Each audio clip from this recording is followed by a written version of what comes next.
pas dire qu'elle n'existe pas. Point. La Bible dans Psaume 53, 2 dit. Dieu regarda du ciel les enfants des hommes, pour voir s'il y en avait quelqu'un qui comprenait et qui chercherait Dieu.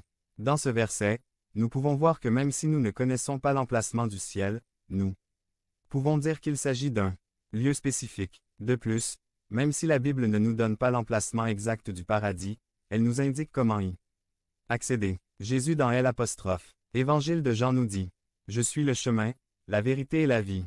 Personne ne vient au Père que par moi. Jean 14, 6. Devenez membre de la chaîne et AIDEZNOUS à propager la parole de Dieu dans le monde entier. Dimanche 17 mars 2024. Si vous croyez en la puissance de Dieu, commentaire 11. La prochaine question que nous nous posons concernant le paradis est: à quoi ressemble le paradis? Le ciel sera un endroit glorieux, passionnant et splendide, à la fois pour ce qui y sera et pour ce qui n'y sera pas. Point. La Bible dit que l'œil n'a pas vu, ni l'oreille n'a entendu, et n'est pas entré dans le cœur de l'homme, ce que Dieu a préparé pour ceux qui l'aiment. 1 Corinthiens 2, 9. Dans le livre de Job 11, 79, une question est posée. Pensez-vous pouvoir connaître les secrets du Dieu Tout-Puissant? 8 à 9. Vous ne les connaîtrez jamais. Ils sont plus hauts que les cieux, plus profonds que la tombe, plus larges que la terre et plus larges que la mer. En réalité, personne n'a une idée exacte, même proche, de ce que seront les choses au paradis. Ainsi, même les données que je partage avec vous aujourd'hui ne sont qu'une pâle explication de la réalité céleste. Point. Mais la Bible nous donne des informations qu'il est important de connaître sur le ciel. Parmi eux se trouvent 5 choses qui ne seront pas présentes et qui font du ciel le lieu idéal pour vivre éternellement.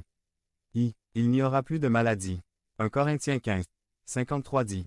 Dieu changera nos corps, qui meurent et sont détruits, encore, qui vivront éternellement et ne seront jamais détruits. Nos corps seront parfaits comme celui de Jésus après sa résurrection. 1 Corinthiens 15, 48 le dit clairement. Nous tous qui vivons sur cette terre avons un corps comme celui d'Adam, qui a été fait de terre. Quiconque vit au ciel a un corps semblable à celui du Christ. 2. Il n'y aura plus de tristesse.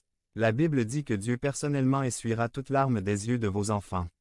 Dieu connaît votre douleur, il connaît toutes les circonstances que vous avez dû traverser dans la vie. Point. Il les connaît parfaitement. Mais quand vous arriverez au paradis, il n'y aura plus de tristesse. Je vous le demande. Quelles sont les choses qui vous causent de la tristesse et de la douleur? Toutes ces choses qui existent ici et maintenant et qui vous causent ou ont le potentiel de vous causer de la tristesse et de la douleur n'existeront pas au paradis, n'est-ce pas? Merveilleux. Fini les relations brisées, plus de refus. Fini la solitude, plus de deuil, plus aucune douleur. Qui a dit amour à ça? À qui est garantie l'entrée au paradis?